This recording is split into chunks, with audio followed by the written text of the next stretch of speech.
আজ একটা মেয়ে জিজ্ঞেস করলো, দিদি, আত্মসম্মান আর অহংকার কি সমার্থক শব্দ?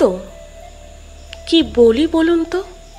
আমি নিজেই এর সঠিক প্রয়োগ বুঝলাম না এখনো।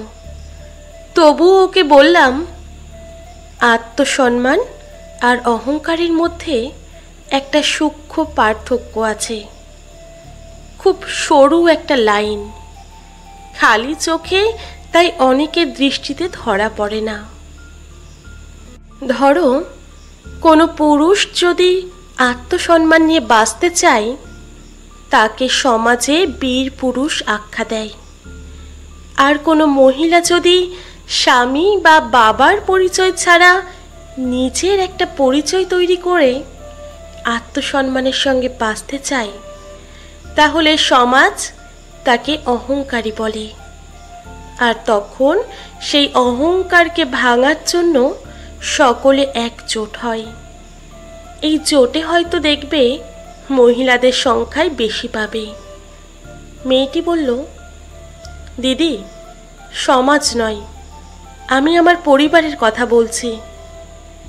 আমি বললাম, তোমার পরিবারটা কি সমাজ বহির্ভূত নাকি?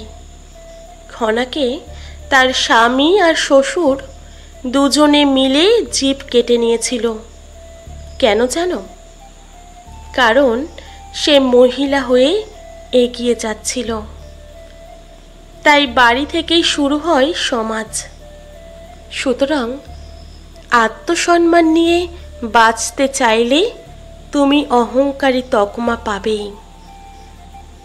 ওই সূক্ষ্ম লাইনটা সবাই দেখতে পায় না, তাই এই দুটো সমার্থক হিসেবে ব্যবহার করে অনেকেই।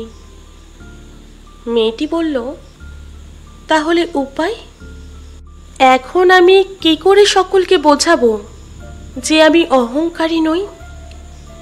বঙ্কিমচন্দ্র জীবনের শেষ দিন পর্যন্ত মানুষকে বুঝিয়ে যেতে পারেননি যে স্কটের থেকে অনুপ্রাণিত হয়ে রাজসিংহ লেখনটি লেখেন উনি। বিদ্যাসাগর বুঝিয়ে যেতে পারেনি তিনি বিধবা বিবাহ প্রবর্তন করে কোনো অন্যায় করছেন না। স্বয়ং ভগবান যিশু থেকে চৈতন্যদেব কেউই বুঝিয়ে যেতে পারেনি কোনটা ন্যায় আর কোনটা অন্যায়। রবীন্দ্রনাথের কয়েকটা গান বিদেশি গানের অনুপ্রেরণায় রচিত বলে তার রচিত প্রায় ২৫০০ রবীন্দ্রসঙ্গীত মর্যাদা হারানোর উপক্রম হয়। আশাপূর্ণা দেবীকে জ্ঞানপীঠ পুরস্কার পাওয়ার পরেও রান্নাঘরের লেখিকা বলে বিদ্রূপ করা হয়।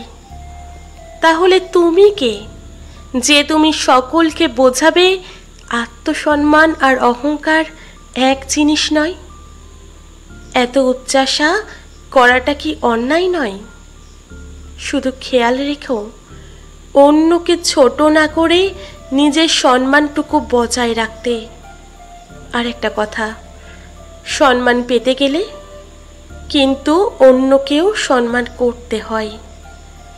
আমি সকলকে অসম্মান করব, আমায় সকলে সম্মান করবে, এটাকে অহংকার বলে। তখন আর সেটা শুধু আত্মসম্মানের গণ্ডিতে সীমাবদ্ধ থাকে না। তবে হ্যাঁ, আত্মসম্মান বোধকে এক নজরে মানুষ অহংকার বলে দাগিয়ে দিতেই পারে, কারণ ধীর মেরুদণ্ড মানুষজনের চক্ষুশূল। মেয়েটি বলল, তাহলে দিদি, এখন কি করব? আমি বললাম, তোমার নামের আগে অহংকার শব্দটা তোমার বেশি ভালো লাগে, নাকি নামের শেষে আহা সূচক করুণা? মেয়েটি একটু ভেবে বলল, অহংকারী শ্রুতিমধুর দিদি, তবে আর কি, এবার থেকে অহংকারীটাকে প্রশংসা ভেবে এগিয়ে চলো। কারণ আত্মসম্মান আর অহংকারের পার্থক্য বোঝানো অত সহজ কাজ নয়। অহংকার ঔদ্ধত্য আনে, আর আত্মসম্মান আত্মবিশ্বাস বাড়ায়। কিন্তু ওই যে বোঝানোটা অত সহজ নয়। পরিবার, আত্মীয়, এরাই আত্মসম্মানকে অহংকার বলে দাগিয়ে দিতে অগ্রণীর ভূমিকা নেয়। সুতরাং